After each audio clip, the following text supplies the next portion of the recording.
UP के सियासी calendar में 15 जनवरी की तारीख आई तो बुआ और बहुरानी की खबर तेजी से फ्लोट होने लगी। मौका खास है, 15 जनवरी को ही दो सियासी शख्सियतों का हैप्पी बर्थडे है, एक बुआ और दूसरी बहू। टीवी स्क्रीन पर आप जो तस्वीरें देख रहे हैं वो करीब 5 साल पुरानी है। पब्लिक रैली में अखिलेश यादव की पत्नी डिंपल यादव मायावती के पैर छूकर आशीर्वाद ले रही हैं। 5 साल बाद तस्वीरें 360 डिग्री घूम चुकी हैं। जो कभी बहुरानी की हैसियत में थी, उन्हें जन्मदिन के दिन ही बुआ ने ऐसा बर्थडे गिफ्ट दिया जिसकी उम्मीद डिंपल को भी नहीं रही होगी। विपक्ष के इंडिया गठबंधन को लेकर जिस प्रकार से सपा मुखिया ने एक सोची समझी रणनीति के तहत बीएसपी के लोगों को गुमराह करने के उद्देश्य से कुछ ही घंटों के अंदर बीएसपी प्रमुख के प्रति गिरगिट की तरह अपना रंग बदला है, तो उससे भी पार्टी के लोगों को जरूर सावधान रहना है। जाहिर है बुआ मायावती के मुंह से अपने पति के लिए ऐसी बात कैसे सुहाएगी, वो भी तब जब सुबह सुबह अखिलेश यादव ने मायावती को सोशल मीडिया पोस्ट के जरिए बधाई संदेश भेजा। 9:12 का पोस्ट है। अखिलेश यादव ने लिखा कि उत्तर प्रदेश की पूर्व मुख्यमंत्री एवं बसपा की राष्ट्रीय अध्यक्ष सुश्री मायावती जी को जन्मदिन की शुभकामनाएं।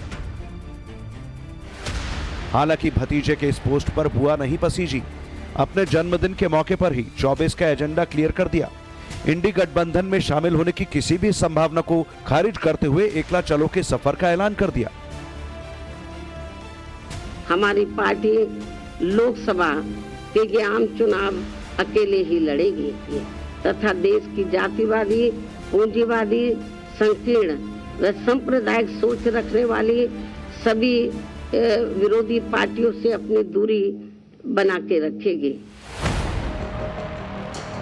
5 साल पहले जो बुआ बबुआ के साथ मिलकर चुनावी दंगल में विरोधियों से मुकाबला कर रही थी, वो 2024 के शुरुआत से ही बबुआ पर हमलावर हो गई।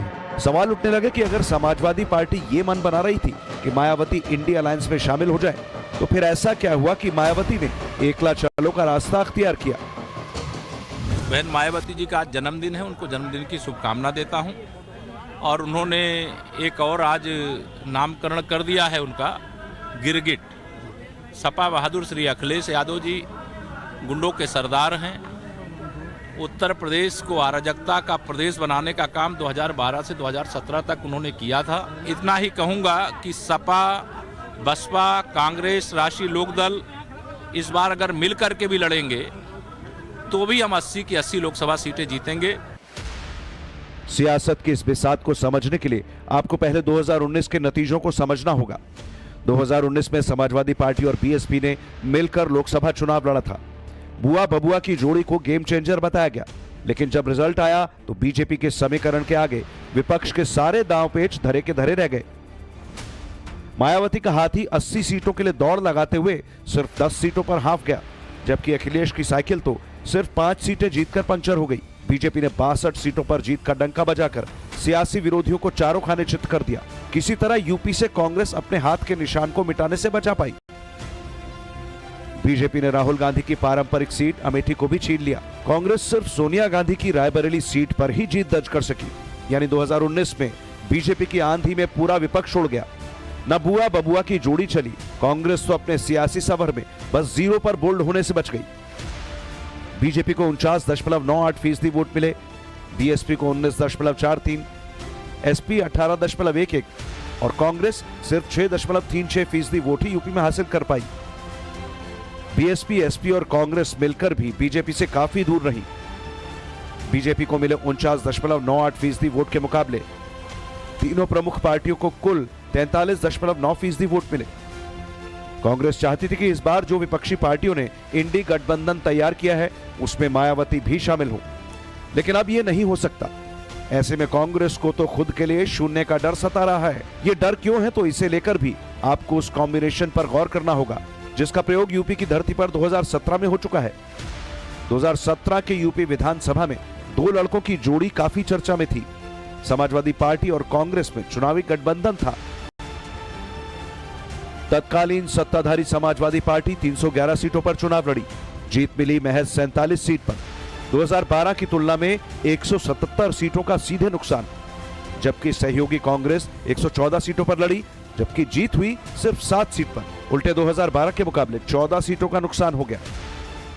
कांग्रेस यह भली भांति जानती है कि यह चुनाव भले ही लोकसभा का हो, लेकिन मायावती का इंडी गठबंधन में शामिल न होने पर वही स्थिति होगी जो 2017 में हुई थी। दरअसल 2017 में उत्तर प्रदेश में कांग्रेस और समाजवादी पार्टी ने मिलकर चुनाव लड़ा था, लेकिन इसका असर सीटों के साथ ही उनके कोर वोटर्स पर भी हुआ था। 2017 के विधानसभा चुनाव में समाजवादी पार्टी को 21.82% वोट मिले, जो 2012 के मुकाबले 7.7% कम थे। गठबंधन में शामिल कांग्रेस को 6.25% वोट मिले, गिरावट 5.4% की रही। बीएसपी का वोट शेयर 22.23% का रहा और यहां वोटों का नुकसान सिर्फ 3.7% का रहा, जबकि बीजेपी का वोट शेयर 24.7% बढ़कर 39.67% तक पहुंच गया। 2024 में भी यूपी में कुछ इसी तरह के सीन बन रहे हैं। मायावती के ऐलान के बाद अब यूपी के दंगल में जो मेन प्लेयर बच गए वो यही दो हैं। मायावती को शुभकामनाएं देने वालों में मुख्यमंत्री योगी आदित्यनाथ भी शामिल हैं। उन्होंने तो एक कदम आगे बढ़कर फोन के जरिए उन्हें विश किया। लोकसभा चुनाव से पहले इस कदम के कई सियासी मतलब निकाले जा रहे हैं, लेकिन मायावती ने जन्मदिन पर अपनी प्रेस कॉन्फ्रेंस में बीजेपी पर भी हमलावर रह करके ये साफ कर दिया कि वो अकेले ही चुनावी वैतरणी पार करेगी। और अब तो इनको केंद्र व राज्यों की सरकारों द्वारा गरीबी, बेरोजगारी व महंगाई आदि से मुक्ति दिलाने की बजाय तथा रोटी रोजी व रोजगार के भी साधन उपलब्ध कराने की गारंटी देने की बजाय इन्हें फ्री में थोड़ा सा राशन आदि देकर अपना गुलाम व लाचार एवं मोहताज और बनाया हुआ है। एक तरह से यूपी में इंडी गठबंधन ने चुनाव से पहले ही एनडीए और बीजेपी को एक तरह से वॉकओवर दे दिया है, लेकिन इससे शायद अखिलेश यादव बेफिक्र इसलिए हैं क्योंकि उन्हें पीडीए में रब दिखता है। अखिलेश के लिए पीडीए मतलब पिछड़ा, दलित और अल्पसंख्यक है। उन्हें भरोसा है कि इस तिकड़ी के जरिए वो राम मंदिर के नाम पर हिंदू वोटर्स के साइकिल से उतरने की स्पीड पर ब्रेक लगा पाएंगे। ये सरकार पीडीए के खिलाफ है, ये पिछड़े, दलित और अल्पसंख्यकों के खिलाफ सरकार है। ये कभी न्याय नहीं दे सकती। और मैं आज से कहना चाहता हूँ, जो आरक्षण की मूल भावना थी उससे भी खिलवाड़ ये सरकार कर रही है।